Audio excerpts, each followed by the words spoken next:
ये एक तारीख़ी मुआहदा है और मैं समझती हूँ कि इससे इस वक्त जो इतना बड़ा जिसको हम कहते हैं डेवलपमेंट इमरजेंसी है डेवलपिंग कंट्रीज़ के लिए, जिसमें कि पाकिस्तान का भी शुमार होता है, उसका जो ग्लोबल वार्मिंग को टैकल करने के लिए इसमें ऑब्लिगेशंस मुल्कों ने ली हैं, वो पाकिस्तान के लिए बहुत अहम है। इसलिए कि पाकिस्तान उन ममालिक में शुमार होता है जिन पे कि क्लाइमेट चेंज के बहुत मनफी असरात हैं। मिसाल के तौर पे हमारे यहाँ फ्रीक्वेंसी ऑफ फ्लड्स ज़्यादा हो रही हैं। मिसाल के तौर पे हमारे जो ग्लेशियर्स हैं वो रिसीड कर रहे हैं। और मिसाल के तौर पे हमारे यहाँ एक्सट्रीम वेदर कंडीशंस जो होती हैं ग्लोबल वार्मिंग की वजह से, ये जो मुआहदा है इससे जो मनफी इफ़ेक्ट्स हैं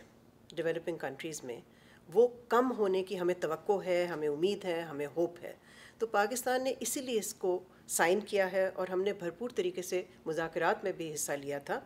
इसी वजह से कि इस तरह का जो मुआहदा है वो सब मुल्कों के मुफाद में होना चाहिए और पाकिस्तान जैसे डेवलपिंग कंट्री के भी मुफाद में होना चाहिए। हमारे मुख्तलिफ इसमें क्लाइमेट चेंज को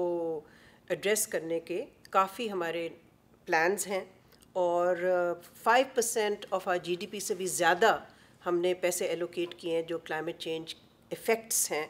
उनको मिटिगेट करने के लिए, उनको कमी लाने के लिए उनमें। तो इस वक्त पाकिस्तान का जो विज़न 2025 है उसमें भी हमने क्लाइमेट चेंज के जो मनफी असरात हैं उसकी रोकथाम के लिए कुछ इक़दाम हमने ख़ुद ही तय किए हैं। लेकिन इस एग्रीमेंट की जो खसूसियत है वो ये है कि हर मुल्क